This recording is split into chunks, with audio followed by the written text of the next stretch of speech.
Well, I've been feeling better.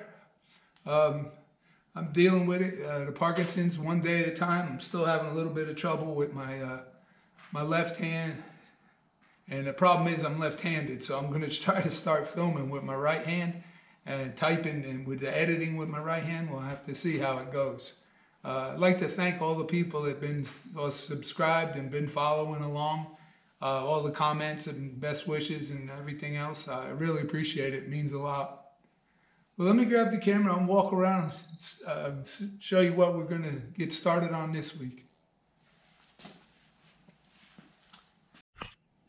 Well, where I left off last time working on it, I'm getting ready to adjust the valve lash. I got to get that adjusted. As you can see, I got the front end, the front brakes, rotors, calipers done. Steering box has been mounted. Got the brake cylinder, master cylinder mounted. The transmission's mounted. Torque converter, flex plate, everything's inside. You can see under here, I had the drive shaft made. The rear suspension's done. I'd say 8.8 out of a Ford Ranger. The other thing I've been working on over here is the carburetor. You can see right here, I got it apart. I'm going to get it, see if I can get it put back together today. And another thing I want to do is, here's the tray for the battery. I got to get it mounted. It mounts on the far side. You can see the bracket right there with the 2 bolt holes, and there's another bracket up under there where it mounts. I want to get that mounted. One of the things I decided to do, and I've noticed I had some people in the beginning tell me I didn't leave room for the radiator, and that's because I want to run the radiator in the back. So I'm going to mount the water pump and have a little tank up here to check it and to fill the level, but the lines are going to run down underneath the frame, and I want to put the radiator, let me see. I want to put the radiator up under here and then run the lines down along the frame, and then there's going to be sheet metal back here with louvers in it that's going to hide the radiator. So I need to get the battery box mounted so that I can figure out how to run the lines from the front to the back, whether I'm going to run them on the outside of the frame or the inside of the frame. So one of the reasons I want to go ahead and get the battery box mounted. Plus I need to get the eventually get the brake lines mounted to make sure everything's nothing in the way, everything's mounted. It needs to be mounted before I go ahead and do the brake lines. Well, let me get started. I think I'm going to go finish putting that carburetor back together first. One other thing I wanted to mention, these rims do you see on here are 16-inch rims. They're Ford rims. Front and back both have Ford bolt pattern. I got these out of a junkyard from my friend Jackie Parson at Parson Enterprises. And I just put them on here so I could roll the car back in and out. But you can see on the back, the offset on the rims is no good. It's too far offset in. And if I put a tire on it, it's going to rub against the body. I went ahead and bought some rims. I got them out in the shed. If I get a chance, I'll show them to you. 20-inch spoked wheels. And they got less of an offset as these, so the tire will be about 2 inches off the body. The rim's going to stick out a little bit further than that, 2 inches further out than that rim is. So I can't put a tire on that one now, so I'm just rolling it around on the rims. But just wanted to let you know those aren't the wheels I'm going to be using on it. So, well, I've been working on the carburetor. I just replaced the fuel plunger right here with the new ones right here. So you can see here it looked like the float level been too high, because you can see right there where it looks like fuel's been running out of this hole right here, and the only way it could get out of there was to come up over this high. So the fuel shouldn't have been nowhere near that high. Anyway, I got this piece apart, took the needle valve out, cleaned it, blew everything out, the passageways, blew all these passageways out. So I'm getting ready to put these two halves together, and then I got to take the float off to get this gasket off, and we'll get that all cleaned up and try putting it back together. Well, I got the top half of the carburetor cleaned out. I took out the needle valve seat. You can see it right here. And I took out the needle valve itself. They gave me a new one with the kit. So I got it installed. Next thing I'm going to do is put the float. I'll put the gasket on and then put the float. Mount the float on here and get the float adjusted. But you can see here in the instructions, it's almost impossible, even with my glasses on, to read that. So I went ahead and took a picture of it. And on a cell phone, you can blow it up so I can read the dimension from here to set the float. So that's what I'm going to do next. Let me, it tells me I got to look it up though on another page for the specs. So you think they would put the specs here, but they make me go to another page to look up the specs. Let me see if I can get that measured. Well, I got the float in after doing a little adjustment. You can see right here, it's got a, right here, if you can read it, the chart. So what I did was took a picture of it and then blew it up with my telephone where I can read it.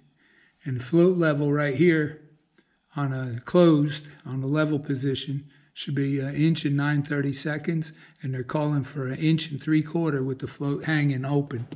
So this little square come with the carburetor rebuild kit. Pretty nice. And you can see right here, I'm at 1 inch and 9/32 in the closed. And then, I don't know if I can open this and show it to you, but I marked on that thing there, 1 3/4. So I also had to bend it a little bit. The floats were rubbing up against the side. So now they flow up, they'll go up and down nice and even. It was out. When I took it apart, I measured this here. At first, it was 2 inches in the open position. So it was off by 1/4 of an inch. So anyway, we got it bent back. Next thing you know, we'll try putting the rest of it together. I got everything cleaned out. Should go back together. Well, as you can see here, I got the carburetor back together.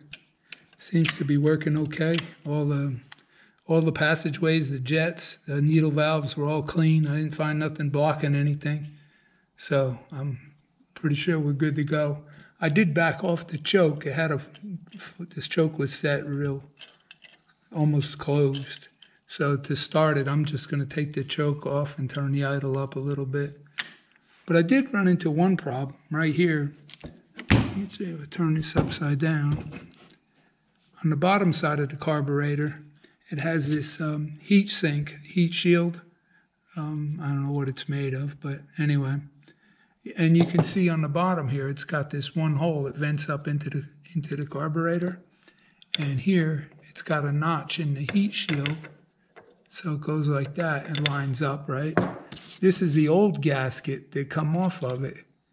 And the old gasket has a notch over here so that it lines up with this notch over here. See what I'm saying? The problem is the new gasket here doesn't have that notch. So if I use this gasket, it'll close that hole. It was open when it come apart, so I'm assuming, I'm not sure what it does or what it's for. So I think what I'm going to do is get a razor knife and cut out that hole for that one so it lines up with that notch right there.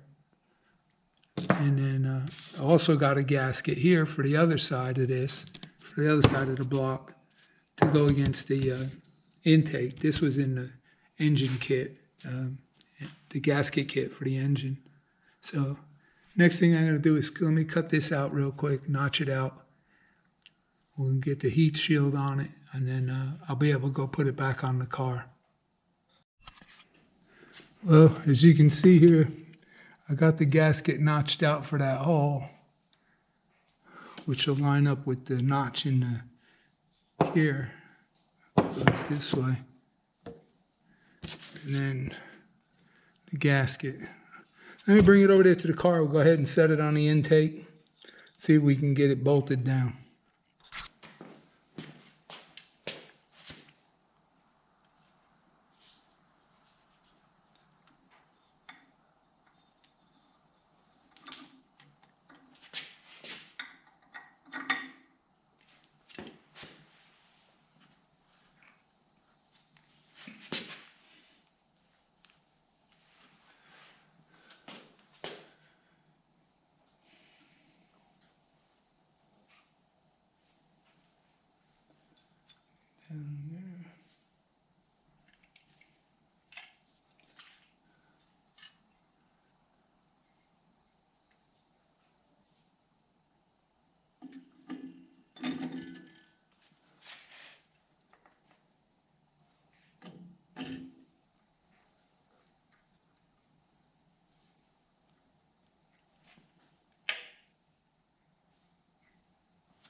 Okay.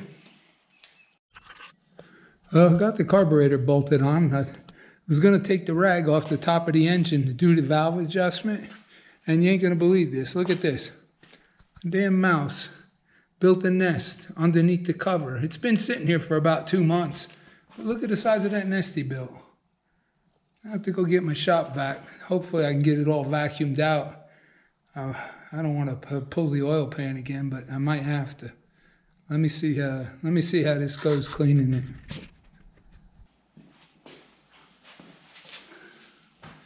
Well, as you can see, I got the shop vac up here. We got it all vacuumed out. Luckily, there's no oil passageways that go down into the block. The only passageways are the push rods. All the holes for the push rods where the oil drains back. And since I had the push rods in and all the lifters are in on this side, there was no way for anything to get into the block. So anyway, cleaned up real good. I don't think we're going to have no problem. I'm happy with it. But it got late, and just to tell you how my day went yesterday, after finding that mouse nest in the engine, I go home and I noticed the swimming pool pump wasn't running at the house. And when I come up here, I had turned the pump on. So I played with the switch, didn't come on. I go check the breaker. The breaker's on, no problem. So I said, oh, heck with it. I'll just do it tomorrow. Put it on the list. We'll do it tomorrow. I got a million things to do. I walk in the house, first thing my wife says, the kitchen lights don't come on. I try to switch. I got 4 LED lights mounted up in the ceiling. They won't come on. I check the breaker's on. I says, look, I shut the breaker off, turn the switch off, I put it on the list, I'll worry about it tomorrow. We'll start the day. And then she says, while you're putting this stuff on your list, put on the bathroom, the toilet in the guest bathroom. I said, what's the matter with that? She said, the water's running, it won't shut off. I said, did you shut the little valve off underneath the toilet? She says, yeah, of course. I said, good, put it on the list for tomorrow. So it doesn't look like I'm going to get to do the valve adjustment tomorrow. So I'm probably just going to end this video here. I appreciate everybody watching. Don't forget, like, subscribe, comments, questions, suggestions, always welcome. And hopefully we'll get this thing running soon, just one day at a time. Thanks again for watching.